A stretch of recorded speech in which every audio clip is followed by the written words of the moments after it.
남을 찔러주는, 마음에 창을 두드려서 곡식을 만들어내는 낫으로 만들어라. 여러분들, 그래서 마음 안에 창들이 있으면 다 없애세요. 미움, 삐죽한 마음들이 있으면 그걸 다 용서를 해줄 때, 사랑하는 사람이 옆에 있을 때 그것처럼 행복한 게 없는 거죠. 여러분들, 이상우 씨가 그녀를 만나는 곳 100m 전이라는 노래 아시죠? 그녀를 만나는 곳 100m 전에서 가슴이 떨리며 그녀를 만나기 위해 구두도 새로 사고 옷도 깨끗이 차려입었지만 왠지 그녀를 만나기엔 자신의 모습이 못마땅하다는 노래 가사 내용이 있어요. 아시죠? 예, 그녀를 만나는 곳 100m 전. 우리는 신앙인이에요. 신앙이기 때문에 누구를 만나냐면 예수님을 만나요.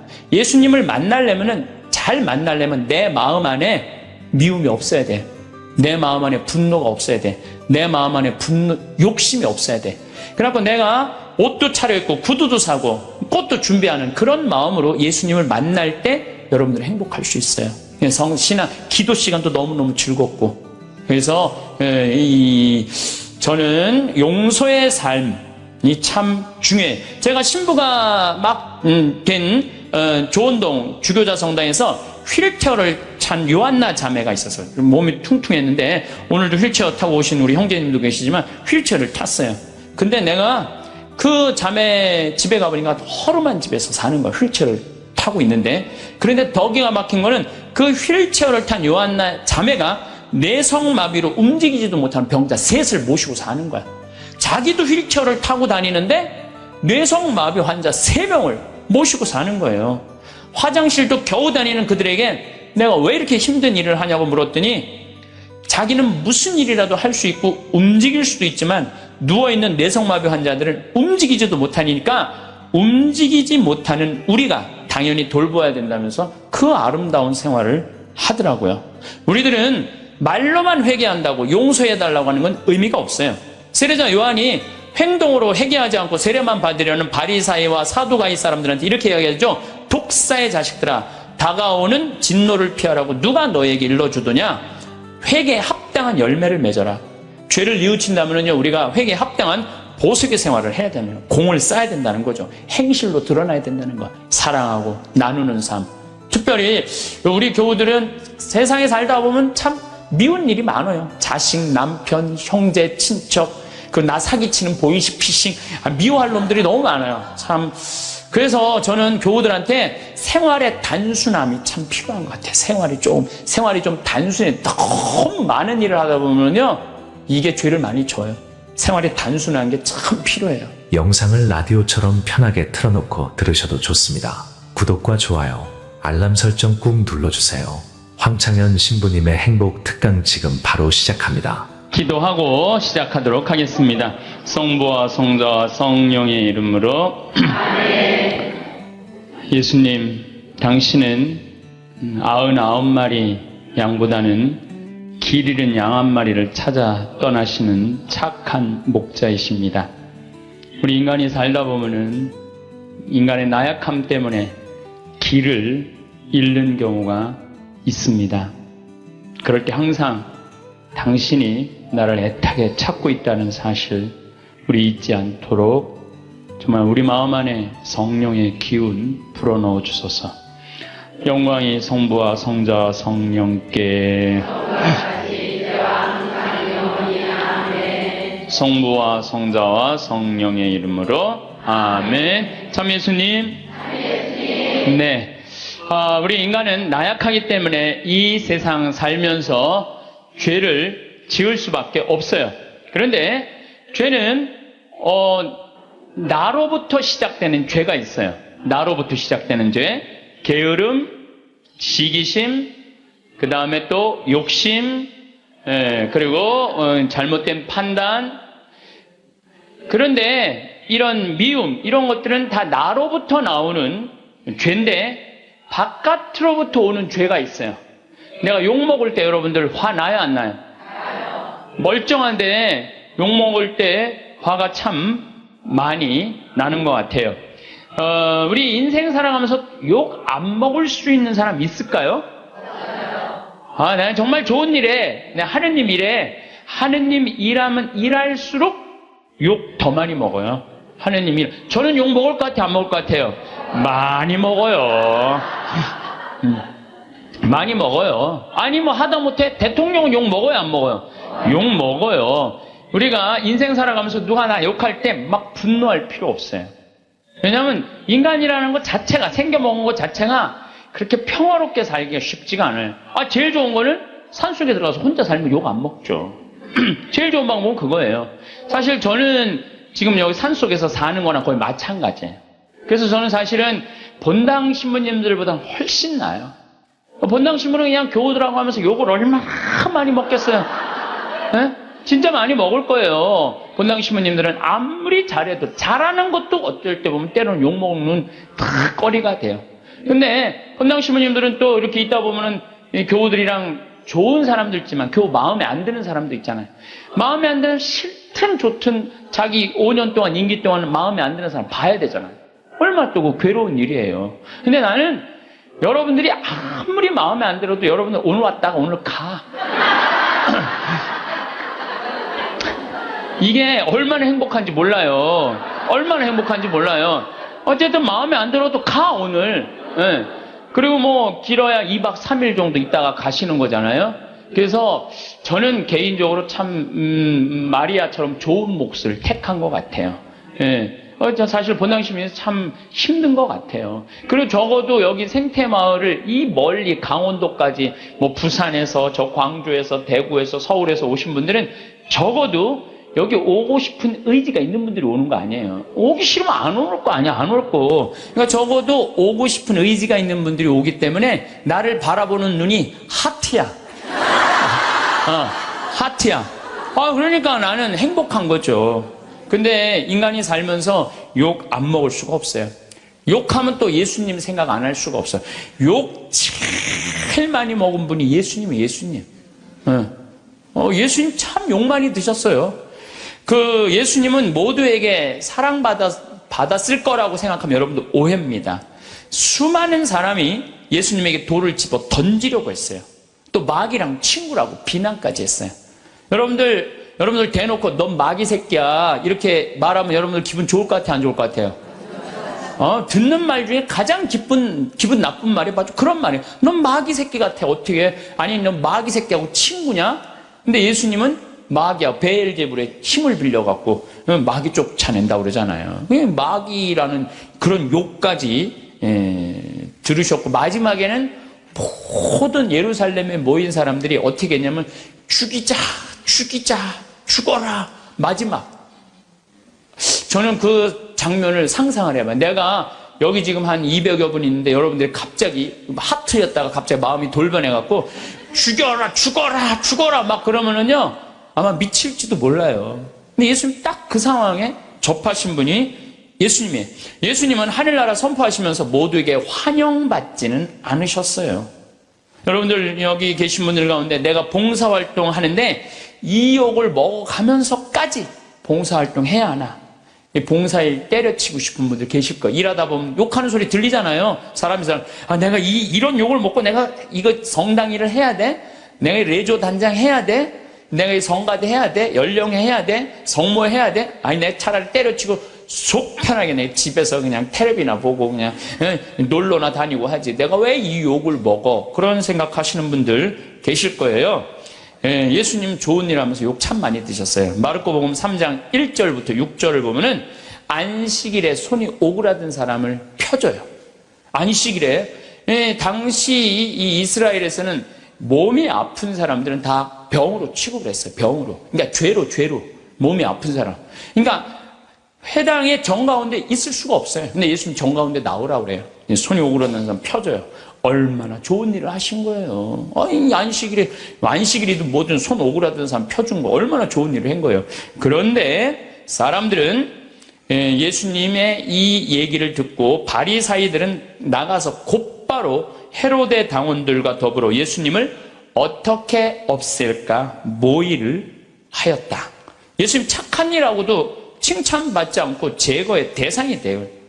착한 일하고도 욕먹고 심지어 죽이려고 덤비는 사람들도 있었죠. 성당 다니면서 정말 남 미워한 적도 없고 불쌍한 사람, 어려운 사람 도와주면서 성당 일만 했는데 욕먹으면 기분 나쁘죠. 이 마음 안에 뭐가 있냐면 분노가 일어나고 미움이 일어나요. 내가 정말 착하게 살았는데 나 욕하는 사람이 있으면 아무리 착한 사람이라도 뭐가 일어나요? 분노가 일어나죠. 저는 내가 아주 영적으로 아주 좋아하는 선배 신부님이 계세요. 근데 이거 굉장히 오래전 얘기, 한 10년도 더 된 일인데, 이제 수원 빈센트 병원에서 뭐 만날 일이 있어갖고, 그러다 제가 무슨 일을 하느냐 좀 늦게 나왔어요. 근데 이제 내가 이제 그분 30분 약속을 어긴 거죠. 그분이 저 주차하는 경비 아저씨가 우리 이제 그 형님 신부님 멱살을 쥐고 막 흔드는 거예요. 그래서 사복을 입고 있었어요. 그래서 내가, 지금 당신 뭐 하는 거냐고, 이 사람이 뭐 차를 어쩌고저쩌고, 이 사람이 뭐냐고, 이 교구의 국장 신부님인데, 그랬더니 그냥 이분이 그 손을 놓더니 신부님이었느냐고, 너무너무 죄송하다고, 막 얼굴이 하얘져갖고 그러더라고. 그래서 내가, 아니, 형, 신부라고 그러면 되지. 왜 그 멱살을 쥐고 흔들리고 그래? 그랬더니, 아니, 내가 주차하면 안 되는 데다 주차를 내가 해갖고, 이 사람이 상황이 어려웠다는 거예요. 상황이 어려우니까 이제 자기가 이제 차를 빼러 하더니 화가 나니까 이제 멱살을 이제 쥐고 흔들으니까 내가 잘못했는데 그 정도 취급받는 걸 가지고 내가 뭐 신분이 그런 말을 어떻게 하느냐고. 이야, 난 뭐 그전에도 훌륭하다고 생각을 했지만은 그걸 보니까 더 훌륭한 거예요. 그래서 난 그분한테 고해성사 내가 이렇게 영적 상담을 지금도 이렇게 해요. 그 정도의 겸손을 가지고 있는 분 정도면, 욕먹는 걸 우리는 되게 싫어하잖아요. 근데 내가 잘못했으면은 어떻게 해야 된다? 욕 먹어야 된다. 이야, 참, 그래서 지금도 뭐 아주 정말 훌륭하게 살고 계시지만은 내가 그분을 보면서, 저게 바로 겸손이구나. 자기 지위를 함부로 내지 않고. 우리 조금만 뭐만 있으면 내가 누구니 뭐니 뭐 이래잖아요. 예. 예수님 마르코복음 14장 65절을 보면 예수님이 사형이 결정되자 어떤 자들은 예수님께 침을 뱉고 그분의 얼굴을 가른 다음 주먹을 치면서 알아맞혀 보아라 하면서 놀려대기 시작했다. 여러분들, 사람이요, 내가 이렇게 60 넘으신 할머니들 이렇게 상담할 때요, 그 할머니들이 남편하고 살면서 가장 수치스럽게 여기는 거, 가장 모욕적으로 여기는 게 뭐냐면요, 남편이 때리는 게 아니래요. 남편이 자기 얼굴에 침 뱉는 거래요. 침 뱉는 거. 침 뱉는 남자들이 있어요. 정말로 정신 나간 남자들이 있어요. 그거 생각하면 여러분들 신랑 훌륭해, 안 훌륭해요? 훌륭하죠? 여러분들한테 침은 안 뱉잖아요, 침은. 얼마 전에도 상담을 하는데 침을 뱉는다는 거예요, 침을. 그래서 내가 왜 사냐고 그래서 왜 사냐고. 자식들 때문에 산다는 거야. 답답한 거죠. 참 너무너무 불쌍한 거예요. 그래서 내가 그렇게 살지 말라고 내가 그랬어요.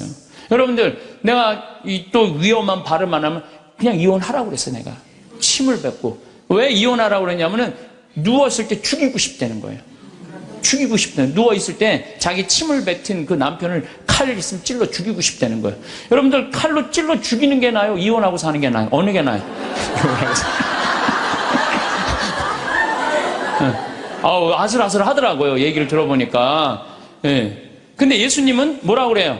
예수님께 침을 뱉고 그분의 얼굴을 가린 다음 주먹으로 치면서 알아맞혀 보아라 하면서 놀려대기 시작했다. 시종들도 예수님의 뺨을 때렸다. 이 욕먹는 걸 넘어서요, 수치감을 겪은 거예요, 예수님. 그런데도 예수님 어떻게 해요? 다 참으시잖아요. 다 참으셔요. 우리 성당 활동하면서 조금만 나 비난하고 헐뜯는 사람 있으면 그거보다 수십 배 더 강한 어조로 상대방 비난해요. 제일 열받는 게 나 때리는 게 누군지 모르고 맞는 거야. 그렇죠? 제일 열받는 게 나 누가 욕하는지 모르고 욕만 떠돌아다녀, 성당에. 그게 제일 열받는 거예요. 그 누군지 알면 쫓아가고 한판 할 텐데 누군지를 알아야지. 이게 헛소문이 그렇게 무서운 헛소문이. 예. 예수님 그냥 때리는데도 그냥 그걸 참죠. 아마 내가 그런 입장에 놓였다면 난 속 터져 죽었을지도 몰라요. 심지어 시종들, 종들도 예수님의 뺨을 때려요. 종들도. 예수님 묵묵히 참으시죠. 놀랍지 않으세요? 여러분들 자식 때문에 속상한 적 많아요, 적어요? 자식 때문에 속상한 적 많죠? 내가 지난번에 이 잠비아에 이제 그 자카란다 농장 꾸민다고 설계사 두 분하고 그 포크레인 사장님을 보냈어요. 근데 그 포크레인 사장님이 내가 혼배해 준 사람이야. 근데 나하고 동갑인데 45세 결혼을 했어요. 45세, 37살짜리 예쁜 섹시하고. 근데 내가 혼배를 해주면서 제일 걱정인 게 신랑도 나이가 너무 많고 신부도 나이가 너무 많은 거야. 그래서 혼배를 해주면서 내가 그랬어요. 제발 애들 셋 낳는 게 내가 소원이다. 내가 혼배를 해주면서 간절하게 기도를 했어요. 근데 딸을 둘을 낳아갖고 온 거예요, 벌써. 그 이제 잠비아 갔다가 이제 보고하러 온다고 이제 부인하고 이제 딸 둘을 데리고 왔어요. 내가 맛있는 거 사준다고 읍내 나갖고 이제 막 그 이제 뭐 그 저 설계사들하고 이렇게 그것도 이제 막 맛있게 먹는데 애들이 아빠를 너무너무 좋아하는 거야. 아빠를 너무너무. 아빠한테 두 명이 매달려갖고 떨어지지 않아. 1살, 3살짜리라는데 그냥 막 떨어지진 않더라고. 부럽더라고요. 근데 문제는 뭐냐면 나한테 그러는 거예요. 그 정사장이 나한테 그러는, 아우, 신부님, 얘네들이 나를 그냥 이렇게 매달려갖고 내가 그냥 저 신부님 맛있는 거 먹지도 못하고 내가 이렇게 힘들다고. 그래서 내가 한마디 했어요. 누가 놔달라고 그랬어? 아니, 걔들이 놔달라고 그런 적 있어? 지들이 좋아갖고 늙어갖고 결혼해갖고 나 둘씩이나 낳고. 그러니까 지들이 좋아갖고 낳았으면 책임을 져야지. 얘네들 때문에 힘들다는 게 말이랑 돼? 여러분들도 마찬가지. 여러분들 자식들 중에 놔달라고 그런 자식 있어요, 여러분들?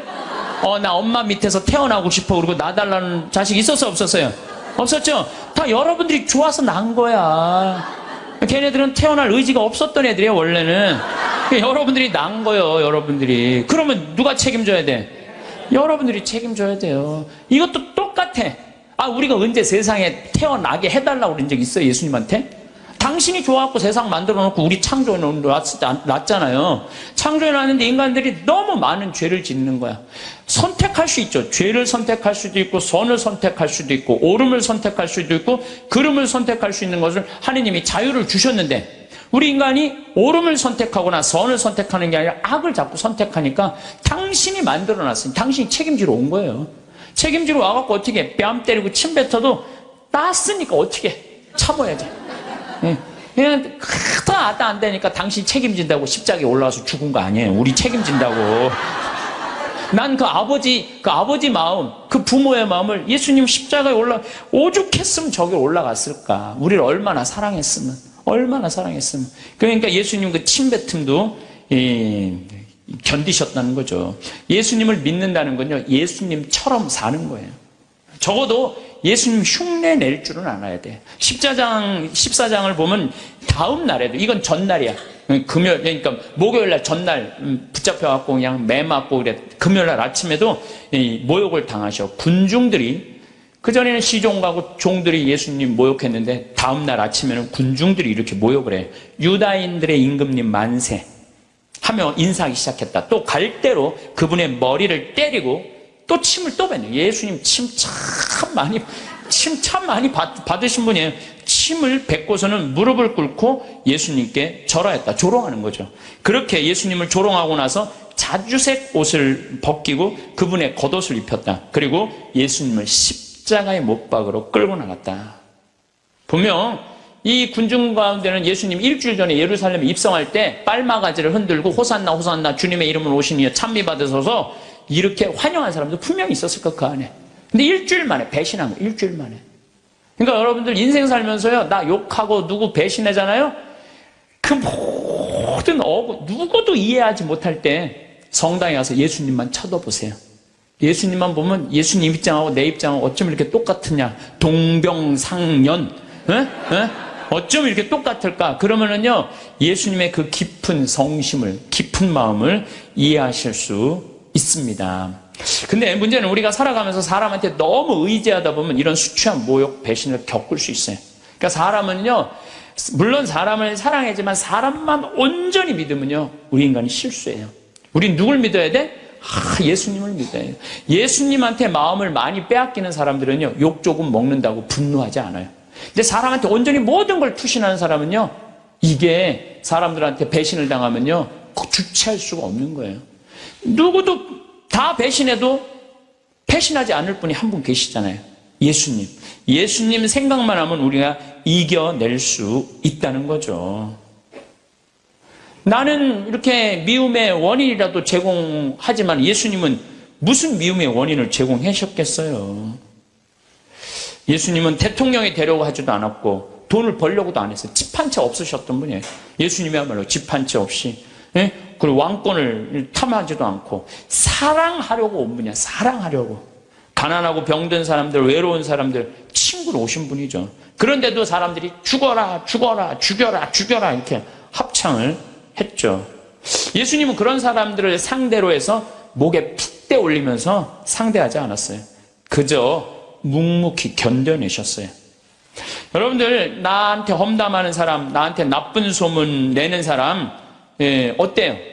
그런 사람들하고 싸우면 여러분들 어떨 것 같아요? 더 평화로울 것 같아요? 화는 내면 낼수록 해결이 돼요? 일이 더 커져요? 커져요. 제일 좋은 건 무시하는 거예요, 무시. 그런 사람들. 저도 이제 평화방송에 이제 강의 많이 나가잖아요. 또 강의도 또 무지하게 텔레비에 많이 내보내더라고. 일주일에 8번이나 그냥 평화방송에 내보내. 그러니까 이제 내 강의를 이제 듣다가 좋아하는 분들도 있지만 내 강의 싫어하는 분도 있어요. 싫어하는 분. 또 우리 천주교 교우들도 뭐 싫어하겠지만 천주교 아닌 사람들도 싫어하는 경우가 있어요. 그럼 내욕을 인터넷에다 무지하게 해요. 막. 그래갖고 이제 쫙 읽어보면, 야, 정말 욕 대단하게 한다. 근데 나는 대꾸를 안 해요. 거기서 그래, 제발 황신부 대꾸해라. 그래도 난 절대 대꾸하지 않아요.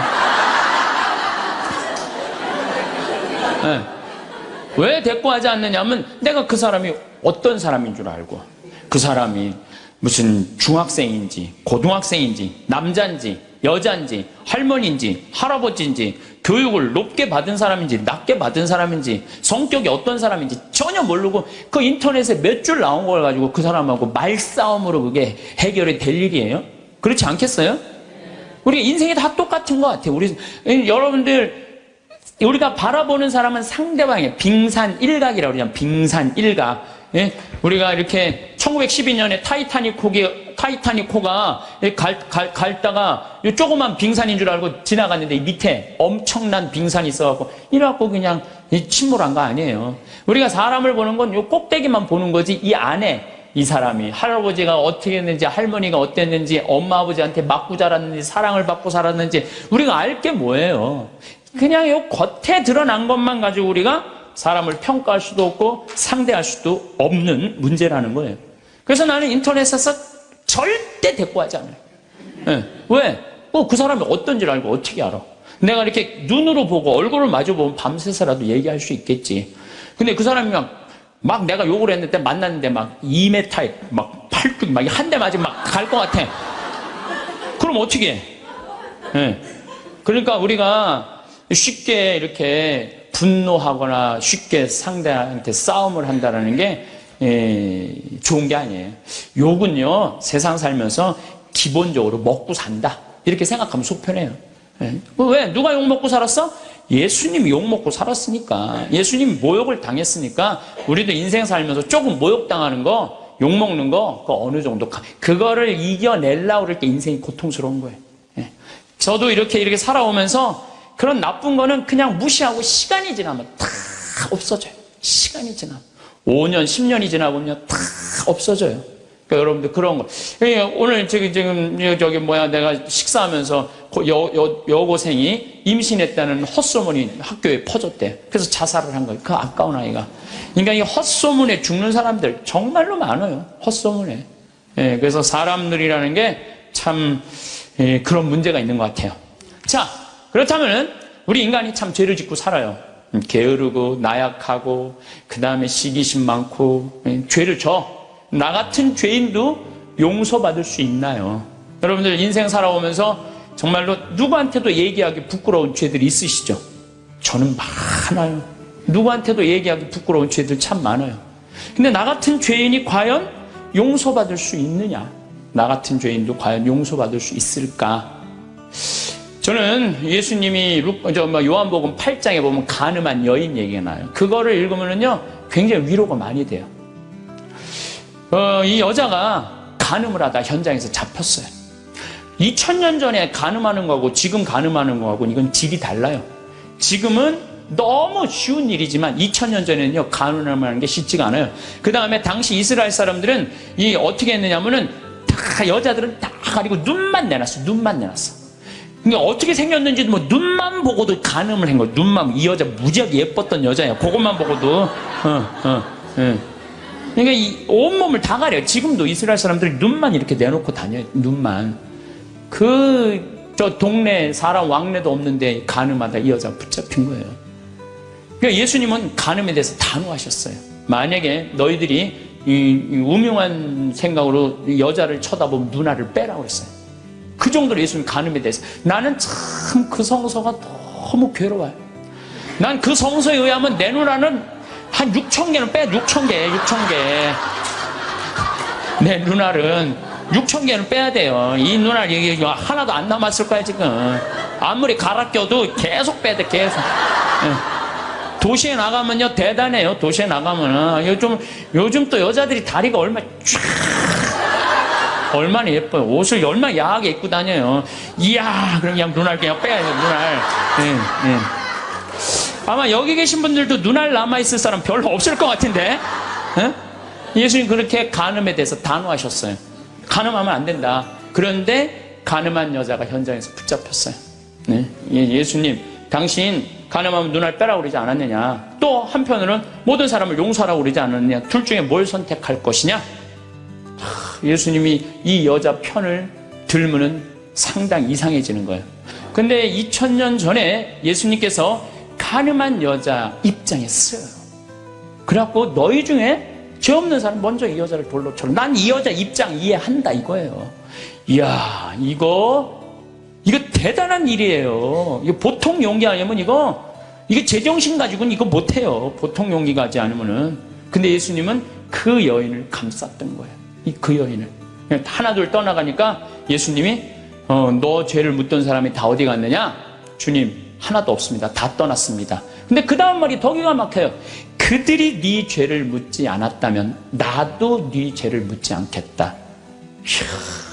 그러니까 여기 계신 분들, 예수님은요 우리를 그만큼 사랑하시는, 우리 나약한 인간, 쓰러질 수밖에 없는 인간, 부족한 인간임을 인정하시는 거예요. 그러니까 충분히 우리 인간을 인정하고 이해하고 계신 분이 예수님인 거죠. 그러니까 그 예수님한테, 여러분들은 그 예수님을 사랑하면요 막 가슴이 막 설레고 막 기쁘고 끝도 한도 없는 사랑을 갖고 침뱉음을 안 겪나, 십자가에 그냥 올라가서 그냥 우리들을 위해서 돌아가시지를 않나. 대단하잖아요. 그러니까 혹시 여기 계신 분들, 나 같은 죄인도 용서받을 수 있나요? 용서받을 수 있어요. 진심으로 주님께 용서 청하면. 그리고 삶이 변해야죠. 사람은요 근데 저는 요즘 우리나라 문화에 조금 안타까운 게 뭐냐면은 한 번 잘못하면 죽일 놈이야. 다시는 회복할 수가 없어. 우리나라 사회가 그래요. 한 번 잘못하면. 근데 교회는, 주님은요 한 번 잘못해도 다시 용서 청하면은요 기회를 주세요. 너무너무 좋죠. 여러분들 성당 잘 나온 거예요. 성당 잘 나온 거예요. 근데 더 기가 막힌 거는 요한복음 4장에 사마리아 여인 얘기. 사마리아 여인, 예수님이 이제 이 유다에서 예루살렘에서 성전을 막 둘러엎어요. 성전을 둘러엎고 막 채찍으로 막 후드려 까요. 그러니까 사람들이 예수님을 죽이려고 그래요. 그러니까 그 한바탕 하고 이제 갈릴레아, 예수님 본 활동 문제인 갈릴레아로 가려고 그러는데, 갈릴레아로 가는데 예루살렘에서 갈릴레아로 올라가면은 이게 갈릴레아 호수고 이게 사해예요. 여기가 이제 예루살렘인데 여기 사마리아 동네가 있어요. 시카르라는 동네가 있어요. 시카르. 근데 유대인들은요 사마리아 동네를 들어가지 않았어요. 사마리아 동네 들어가면은요 더럽다고. 그래서 이렇게 갈릴레아 요르단강으로 올라가든지 바닷가로 올라가요. 근데 예수님은 돌아가기 귀찮았나 봐요. 그냥 가로질러 그냥 가요. 가로질러.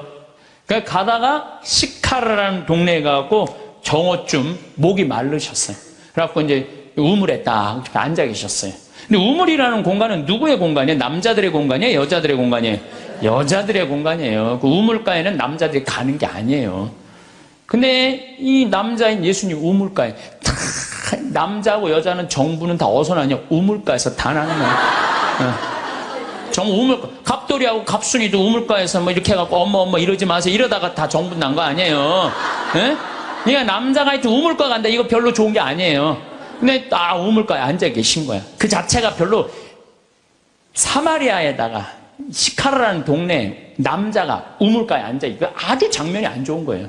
근데 정오에 여자 하나가 물동이를 일고 물을 탁 뚫어 나와요. 이 여자도 문제가 많은 여자예요. 왜 문제가, 요 장면 하나만으로도 문제가 많아. 왜? 이 사마리아라는 게 굉장히 더워요. 덥기 때문에 낮에 물 뚫어 나오는 여자는 없어요. 물은 언제 뚫어오냐면 새벽이나 밤중에 뚫어 나와. 새벽이나 밤중에. 근데 이 여자는 새벽에 뚫어 나올 수가 없는 여자야. 밤중에도 뚫어 나올 수 없는 여자야. 아무도 안 나오는 정오에 나올 수밖에 없는 여자예요. 문제가 많은 여자죠. 문제가 많은 여자예요. 그래갖고 이제 물을 딱 뚫어놨는데, 이게 또 남자와 여자가 이제 우물가에서 만난 거잖아요. 근데 예수님 먼저 말을 걸어. 나한테 물 좀 한 잔 줄래? 그러니까 이 여자가 당장에 뭐라 그래요? 당신은 유대인이고 나는 사마리아 여자인데 어떻게 나한테 말을 거느냐? 그렇게 얘기를 해요. 너무 황당한 거죠. 그랬더니 예수님이 뭐라 그러냐면, 네가 내가 누군 줄 알면 네가 나한테 물 달라고 그랬을 거다. 아니 당신 뭐 두레박도 없는데 어떻게 물이 있느냐? 네가 알지 못하는 내 마르지 않은 샘이 있다. 그걸 좀 저한테 줘라. 이렇게 얘기를 해요. 그러니까 예수님이 그럼 남편 좀 데리고 와라. 그랬더니 난 남편이 없다고 여자 딱 잡아떼는 거예요. 그랬더니 예수님이 뭐라 그러냐? 그래, 너는 5 남자하고 살았는데 그것도 네 남편이 실질적으로 아니고 지금 사는 그 남자도 네 남편은 아니지. 이 여자 깜짝 놀라는 거죠. 자기가 5 남자하고 살았던 걸 아니까. 거기다가 이제 예수님이 계속 말을 하는 거예요. 그 성서를 보면은요, 예수님이 이렇게 사람하고 이렇게 길게 말하지 않아요. 근데 하여튼 이 요한복음 4장 오늘 집에 가서 한번 읽어보세요. 얼마나 긴지. 그러니까 이 여자를 붙잡고 무지하게 오랫동안 수다를 떨고 계신 거 지금. 쉽게 말하면 무지하게 수다를 오래 떨고 계신 거야. 그러더니 이제 앞으로는 예루살렘에서 예배하거나 그리짐산, 야곱의 우물 그리짐산에서 예배하는 그런 시대는 끝났다. 이제 정말로 마음으로 예배하는 하나님은 어디나 계시고, 막 구원에 대해서도 얘기하고 예배에 대해서도 얘기를 하네. 그러니까 이 여자가 동네로 가요. 동네로 가갖고 우리가 찾던 구세주를 뵀다, 내가. 그래갖고 이 여자 사람들을 데리고 와요. 데리고 오면서 사람들이 예수님하고 얘기를 하다가 이 여자 마리아를 우리 눈으로 직접 봐서 이분이 구세주임 우리가 확인했다, 이렇게 얘기를 해요. 다시 말해서 신약 성서에서 첫 여제자가 누구냐면 바로 이 사마리아 여자예요. 첫 여제자가. 파견한 거 아니에요. 동네 갖고 사람들 데리고 온 거 아니에요. 근데 여러분들 생각을 해봐. 이 여자가 5 남자하고 살았던 여자야. 그러니까 이혼을 5번 한 거예요. 6번째 이 남자하고 사는 여자예요. 이 여자 이뻤겠어, 안 이뻤겠어요? 여러분 5번 정도 결혼할 정도면요 이뻐야 돼요. 이뻐야 돼. 그렇잖아요. 굉장히 예뻤을 거예요. 근데 여러분들 성당에서 이 생각을 해봐요. 신부님, 우리 성당에서 6번째 남자하고 살던 여자가 성당을 나왔어. 그것만 해도 여러분들 대단한 이슈가 될 것 같아요, 안 될 것 같아요?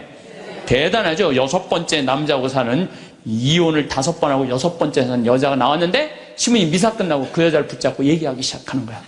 그것도 성당을 어떻게 운영할 것인가. 그 여자 의견을 물어보는 거예요.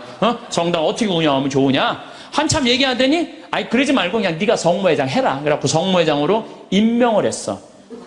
성당 교우들이 그 본당 신부님하고 그 여자하고 뜯어 먹을 것 같아, 안 뜯어 먹을 것 같아요? 뜯어 먹어요. 근데 예수님은요, 그게 중요하지 않으셨나 봐요. 그러니까 우리가 생각하는 죄하고 예수님이 생각하는 사랑하고 너무너무 이게 차원이 다른 거예요, 차원이. 여기 계신 분들 지금 한 5 남자하고 이렇게 이혼했다, 결혼했다, 이혼했다 이런 분들 혹시 계세요? 없으시죠?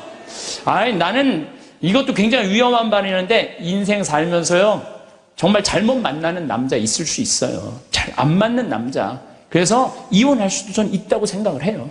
우리가 이혼한 사람 성당 못 나오게 하자. 아니에요. 저는 그렇게 생각하죠. 이혼할 수 있어요. 사목적 배려로 그들도 빨리 구제해줘야 돼요. 어떤 방법으로든. 그래서 하나님 앞에서 정말 신앙생활 할 수 있도록 해줘야 돼요. 예수님은 5번째 산 여자하고도 하늘나라 얘기를 했는데 여기서 구원의 대상에서 제외될 사람이 몇 명이나 될 것 같아요? 다 구원받을 수 있는 거, 다. 저는 이렇게 이 요한복음 4장을 묵상하면서, 우리 예수님께서 우리 인간을 얼마나 사랑하는지 그 깊이를 헤아릴 수가 없어. 헤아려서 너무나 많은 사랑을 갖고 계신 분이야.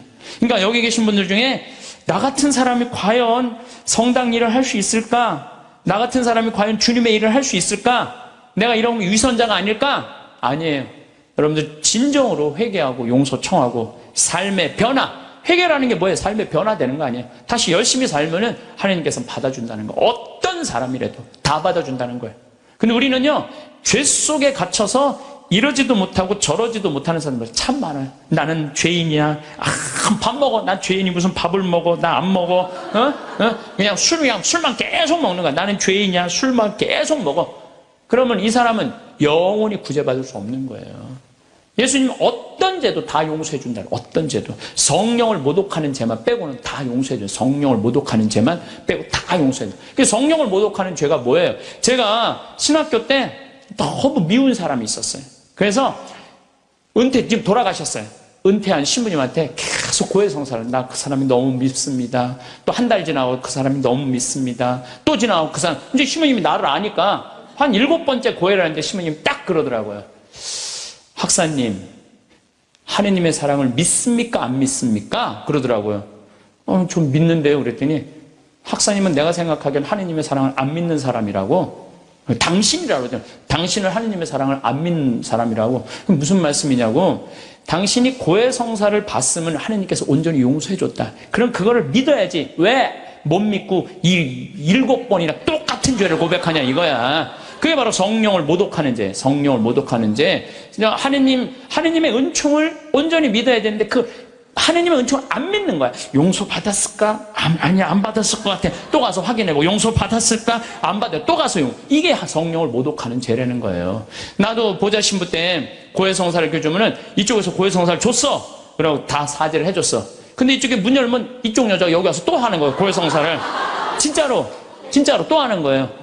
1년 내내. 계속. 그래서 막 신경질을 왜 자꾸 벌써 이미 죄를 사해 줬는데 왜 하느님의 자비를 안 믿느냐고. 이 자매가 그러는 거예요.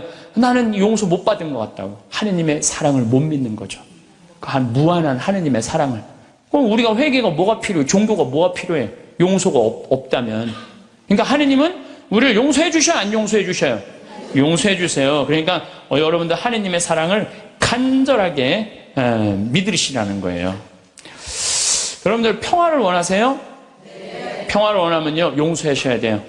저는 예수님께서 계속 사랑해라, 용서해라, 사랑해라, 용서해라 그러다가 결정적으로 마지막에 평화를 주노라 그래요. 이게 언제 평화를 주느냐 하면은 예수님 침뱉음 다 당하고 때리고 뺨 맞고 십자가 못 박혀서 다 죽었어. 죽고 난 다음에 3일 만에 부활하세요. 3일 만에 부활했을 때 예수님이 제자들 처음 만나요. 3일 만에.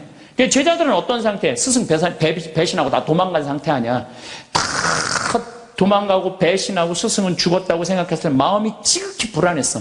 배신, 그 3년을 따라다니던 스승을 배신했단 말이야. 예수님이 3일 만에 부활하셔서 첫 인사가 니네들 왜 나 배신했어? 내가 죽었다 살아난다는 건 니네들 안 믿었어? 이렇게 얘기하지 않아요. 평화를 비노라. 평화를 주노라. 평화는요, 여러분들 언제 찾아오는 거냐면 그 모든 폭풍이 다 지나가고 누릴 수 있는 게 평화예요. 평화. 그래서 나는 여기 여러분들 지금 우리 평창 생태마을에 오셨지만은 제가 요즘 참 많은 평화를 많이 누려요. 저도 인생을 살면서 질곡, 막 폭풍, 별걸 다 겪었죠. 근데 요즘은요, 그 모든 걸 떠나서 이게 마음이 정말 평화로운 거예요. 여러분 여기 마당에 아침에 탁 이렇게 강 내려가는 걸 보고 앉았으면요, 그렇게 행복해요. 아, 예수님이 이 평화를 얘기하는구나. 그러니까 마음 안에, 저는 지금 마음 안에 미워하는 사람이 정말로 없어요. 예전에는 많았어요. 예전에는 많았어요. 근데 그런 단계들이 다 어느 정도 지나고 난 다음에 내가 이제 평창에 들어와서 산 지 10년이 됐어. 10년. 그러니까 10년 동안 2년이 있었던 많은 사람들이 이제 떨어져 나가고 사연이 있었던 많은 사람들이 떨어져 산속에서 여기 한번 마음 먹고 올라오면 그러면 하루가 걸리잖아요. 그러니까 웬만한 사람들은 거의 못 와요. 그러니까 사람을 덜 만나고 또 좋은 사람들만 만나니까 평화로운 거예요.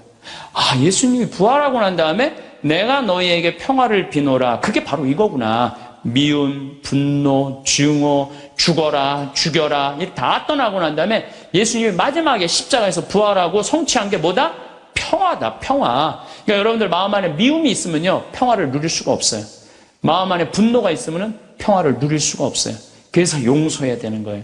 그래서 여러분들 우리 마음 안에 남을 찔러 죽이려는 마음의 창을 두들겨서 곡식을 만들어내는 낫으로 만들어야 돼. 마음의 미움을 두들겨서 평화를 만들어내는 사랑으로 만들어야 돼. 그래서 사람을 보면서 막 사랑할 수 있는 그런 마음 여러분들 청하셔야 돼요. 제가 신학교 1학년 때는 별놈이 다 모인 거예요. 52명이 이제 그 별놈이 다 모인 거예요. 그냥 별놈이. 그냥 마음에 드는 놈, 안 드는 놈, 그냥 이상한 놈, 안 이상한 놈, 별놈이 다 있는 거예요. 1학년, 2학년 때는 맨날 그냥 밉고 싸우고 그러더라고요. 근데 3학년쯤 되니까 그런 미움이 다 인간으로 이해가 되고, 그러니까 이제 화장실에 있으면 발자국 소리, 누구 발자국 소리까지 다 알아요. 같이 이제 기숙사에 살다 보면은. 3학년쯤 되면요, 다 애들이 이쁜 거예요. 다 마음에 드는 거예요. 신학생활이 너무 재미나. 얘를 만나도 좋고, 쟤를 만나도 좋고, 그 마음에 안 드는 놈들은 거의 다 나갔고, 또 신학교를. 우리가 52명이 들어갔는데 27명이 나갔으니까, 그 중에 마음에 드는 놈들만 거의 남아 있었던 거죠. 그러니까 얘를 봐도 좋고, 쟤를 봐도 좋고, 다 좋은 거야. 신학교 생활이 너무 재밌는 거예요. 사랑하는 사람이 많으면 많을수록요, 우리가 즐거워요. 저는 이곳 생태마을 우리 직원들은 나를 어떻게 생각하는지 몰라도 나는 직원들이 다 이뻐요.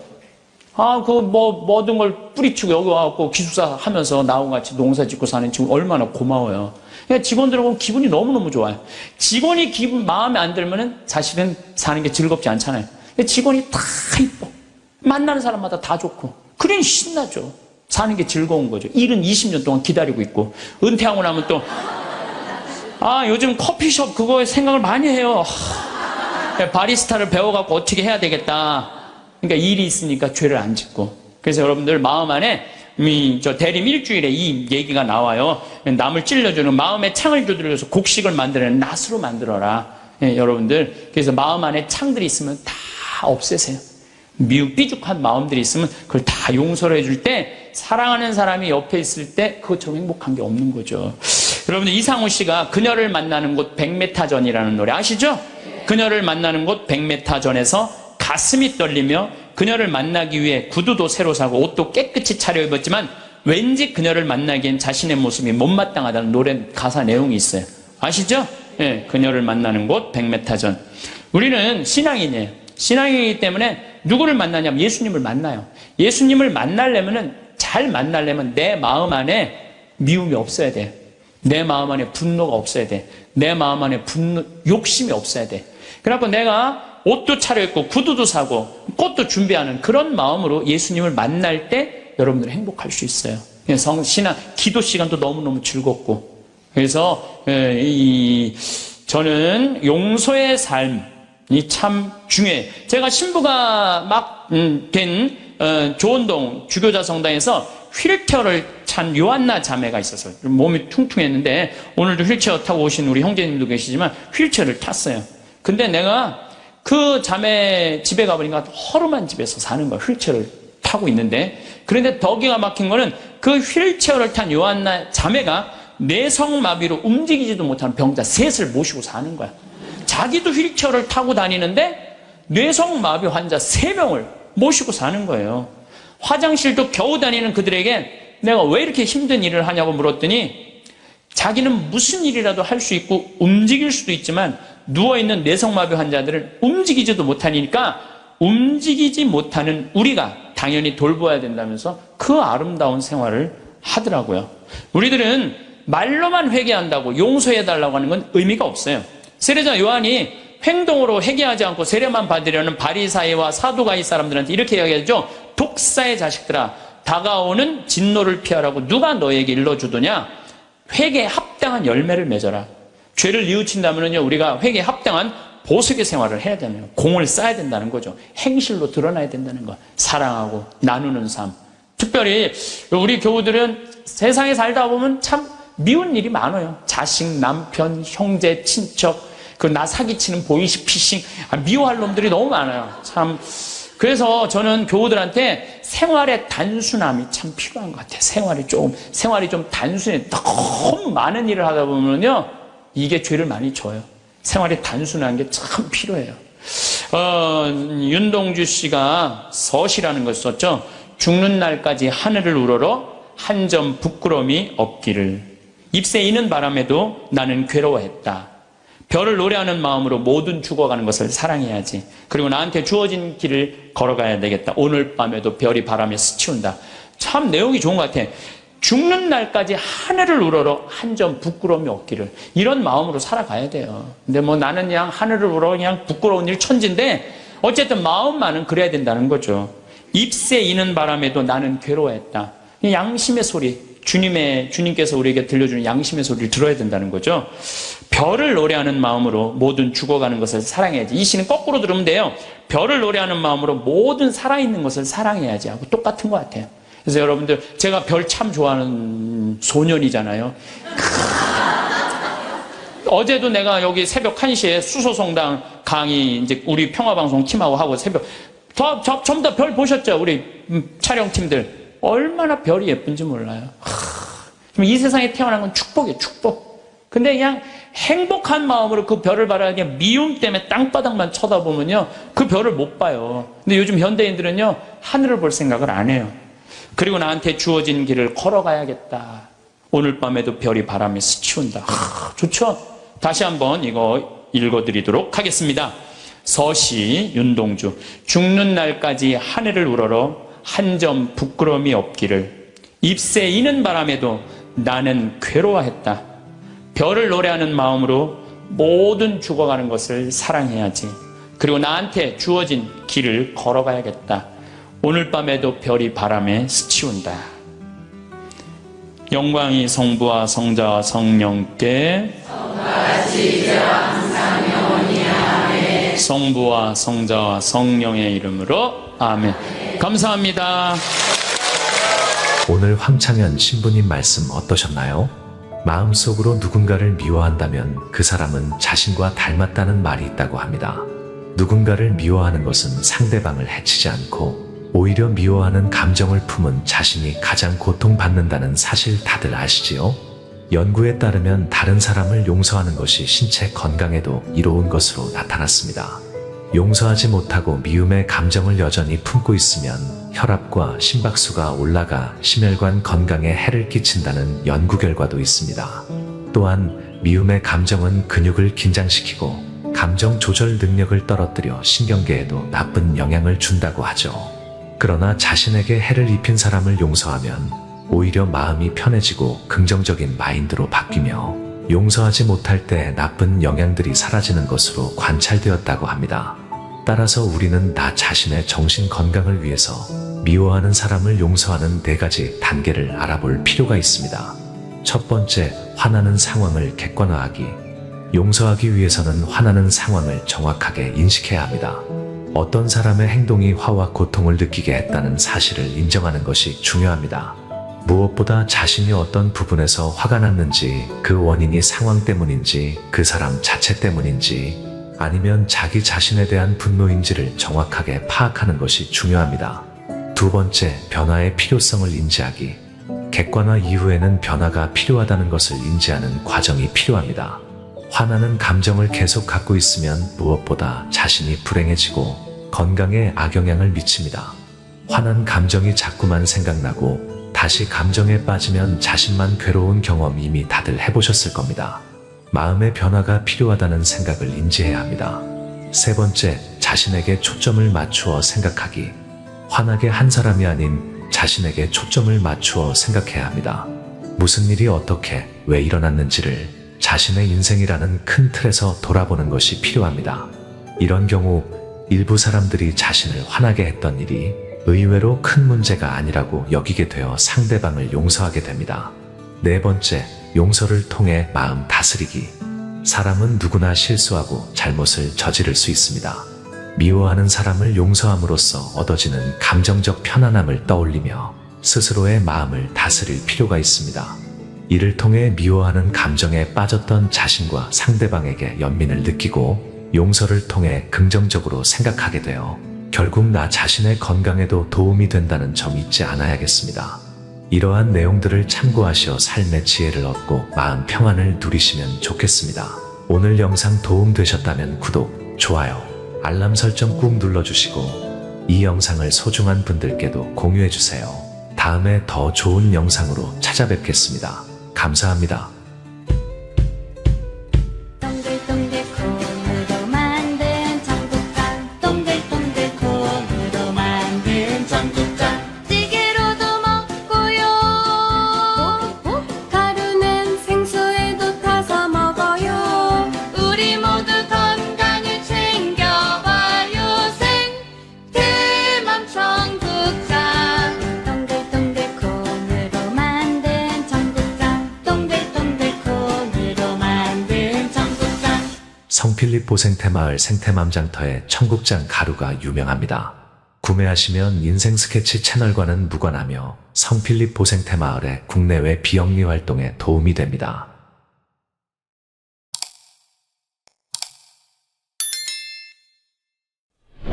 성공한 사람들을 보면 크게 두 부류로 나뉘는 걸 알 수 있습니다. 하나는 자신이 성공했다고 여기저기 떠벌리고 다니는 사람들, 그리고 또 하나는 조용히 아무 말 없이 자기 삶을 사는 사람들입니다. 우리는 흔히 성공을 하면 자연스럽게 자랑하고 싶어질 거라고 생각하죠. 좋은 차를 사고 비싼 시계를 차고 SNS에 멋진 사진을 올리고 싶을 겁니다.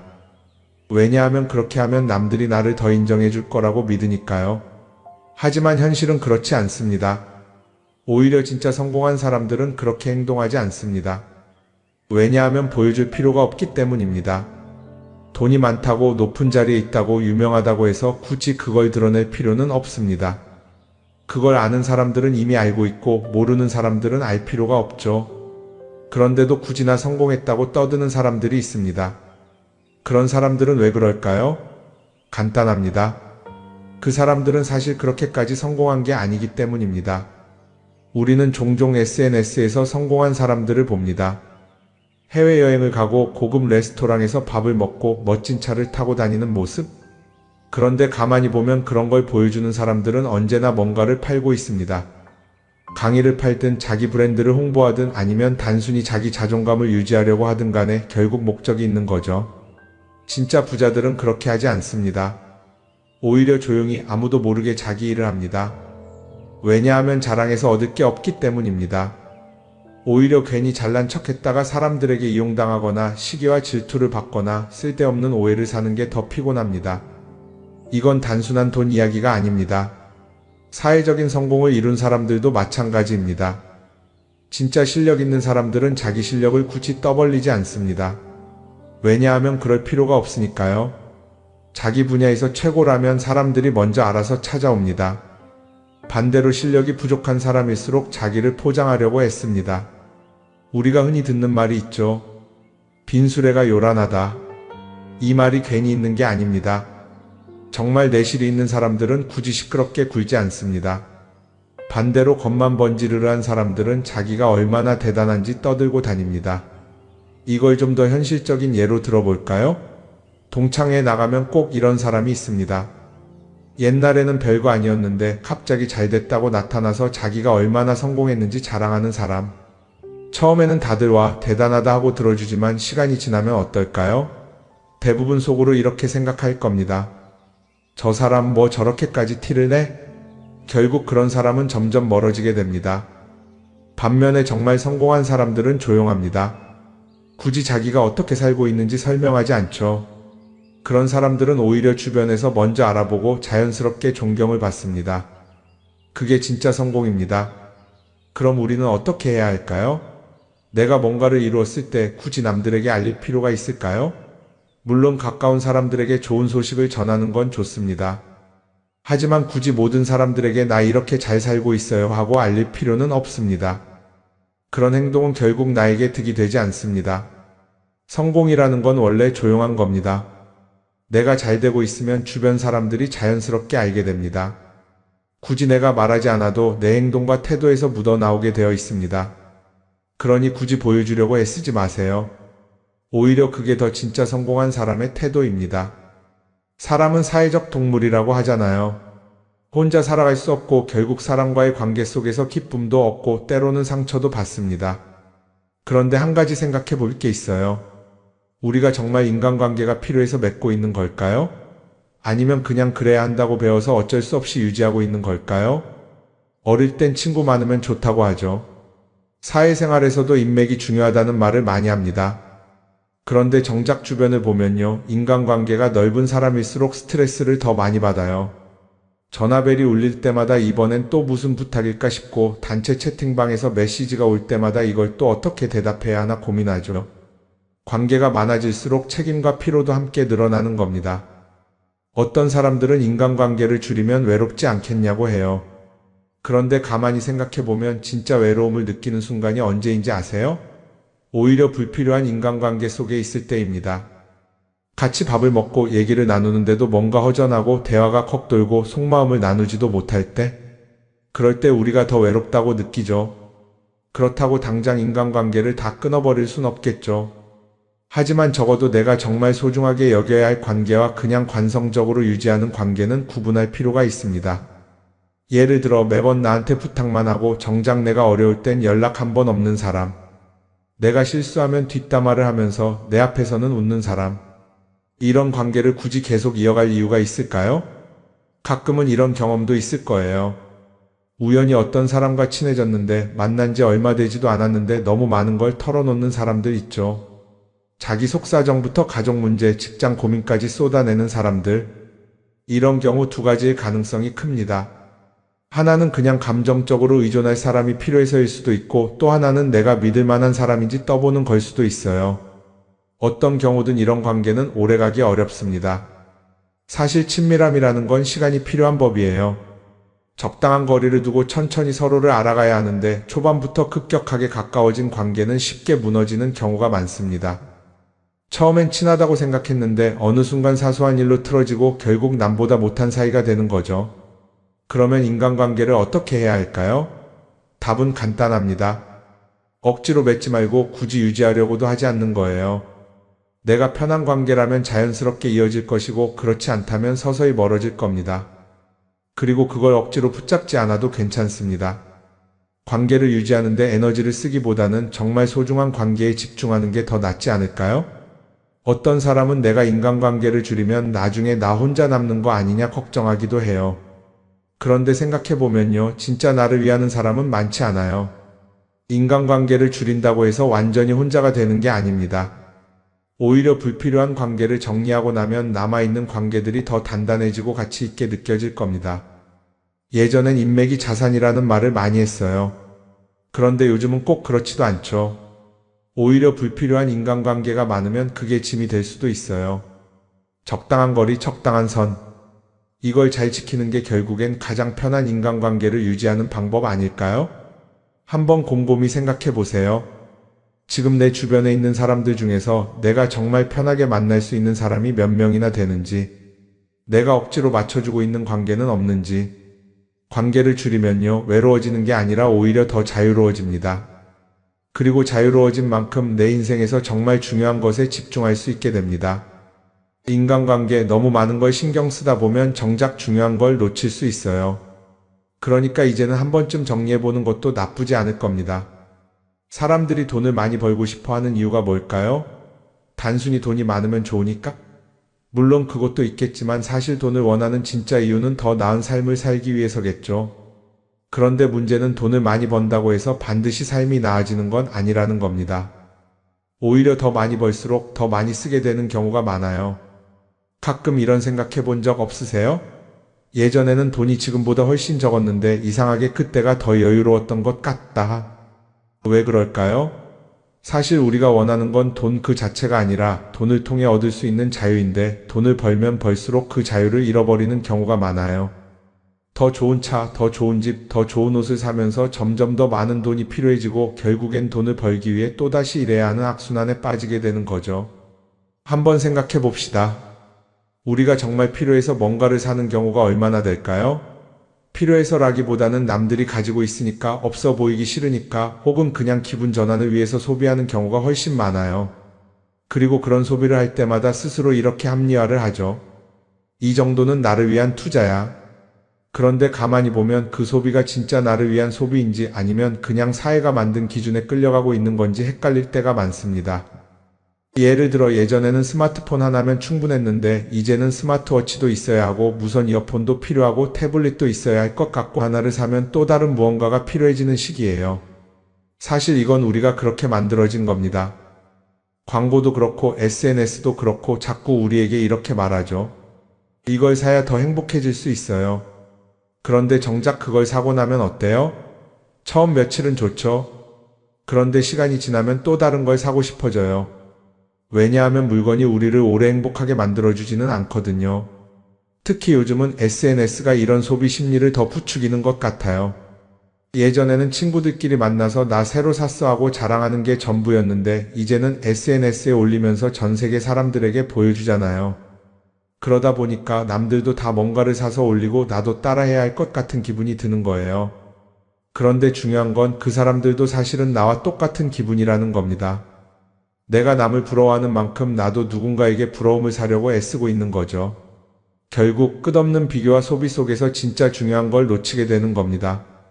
한번 이렇게 생각해보면 어떨까요?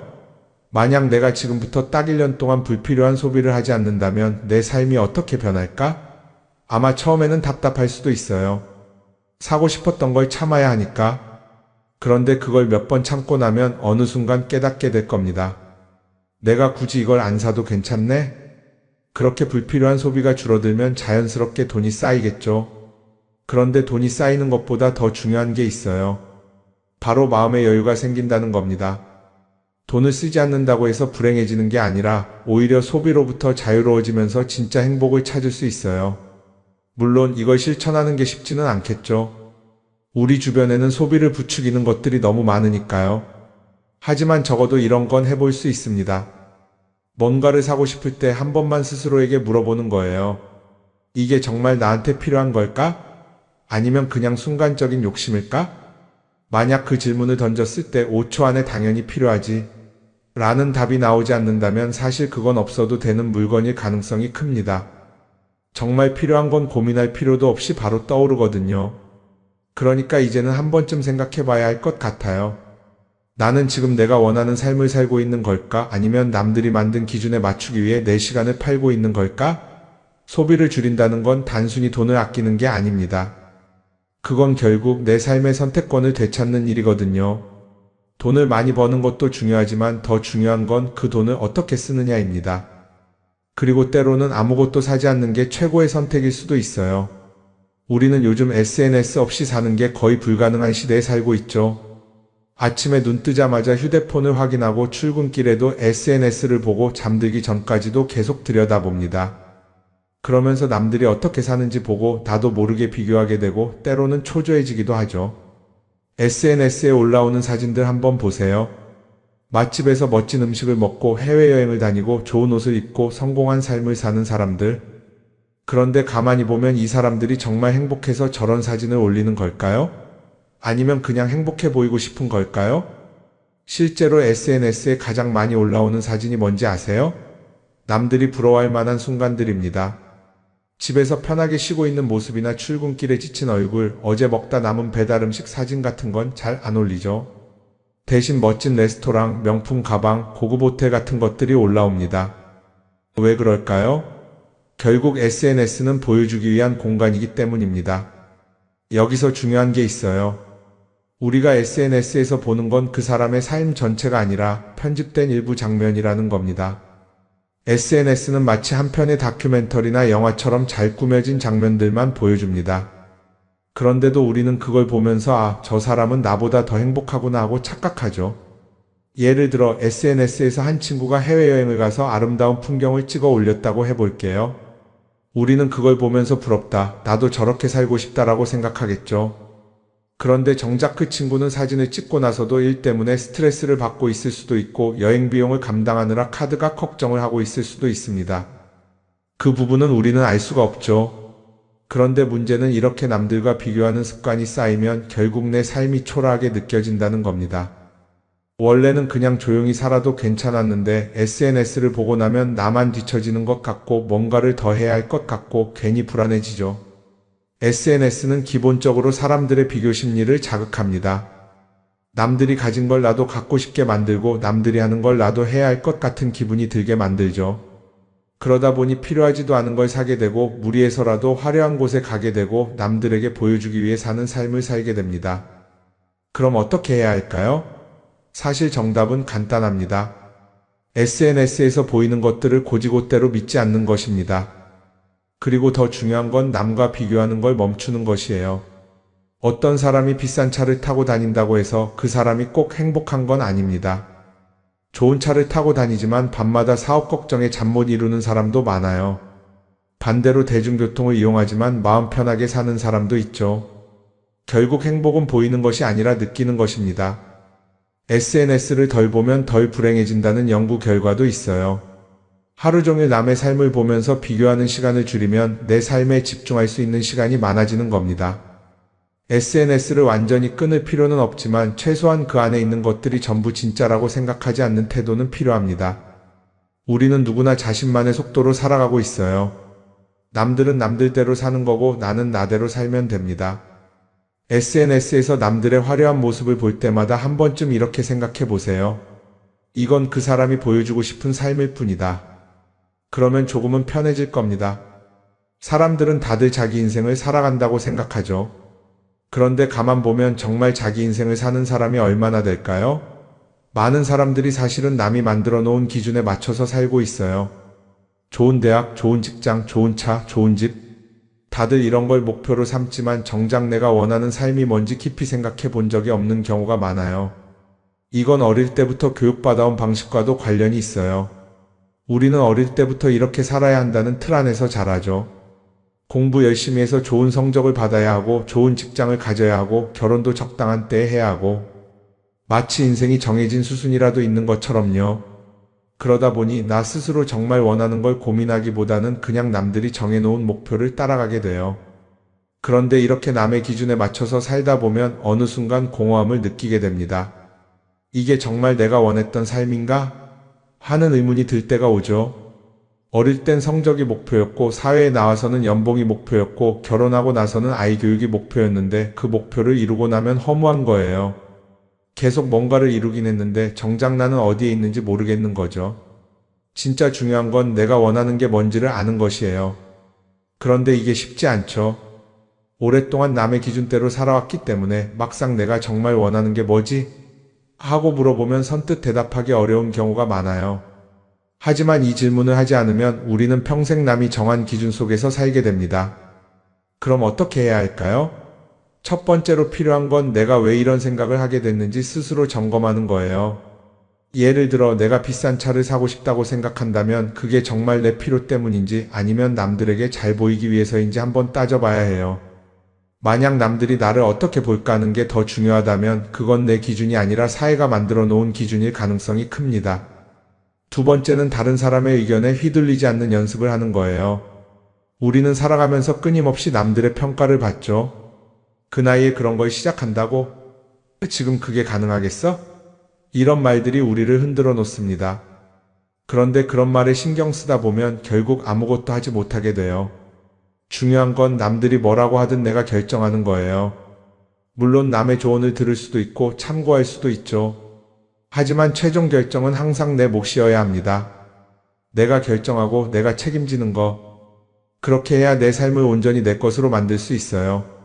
세 번째는 내가 한 선택에 책임지는 자세를 가지는 거예요. 많은 사람들이 무언가를 선택하고 나서도 후회하죠. 괜히 이걸 했나? 이 선택이 잘못된 건 아닐까? 그런데 한 가지 확실한 건 후회한다고 해서 과거가 바뀌지는 않는다는 거예요. 내가 한 선택이라면 그 선택이 틀렸다고 해도 받아들이고 그 안에서 최선을 다하는 게 더 중요해요. 이렇게 말하면 그럼 실수하면 어떡하죠? 라고 걱정하는 분들도 있을 거예요. 하지만 생각해보면 우리가 실수를 두려워하는 이유도 결국 남의 시선 때문이에요. 내가 실패하면 남들이 날 어떻게 볼까? 이런 걱정이 더 크죠. 그런데 남들은 생각보다 우리한테 관심이 없어요. 우리가 성공하든 실패하든 남들은 자기 삶을 사느라 바빠요. 그러니까 내 인생의 주인은 결국 나 자신이라는 걸 명확히 할 필요가 있어요. 내 선택을 하고 그 선택에 책임지면서 남이 아니라 나에게 맞는 길을 찾는 것. 그게 진짜로 내 삶을 살아가는 방법이 아닐까요? 어쩌면 우리는 너무 오랫동안 이렇게 살아야 한다는 틀 속에 갇혀 있었는지도 모릅니다. 하지만 이제는 한 번쯤 생각해 봐야 합니다. 나는 진짜 내 삶을 살고 있는가? 그리고 만약 아니라면 지금부터라도 조금씩 바꿔보면 어떨까요?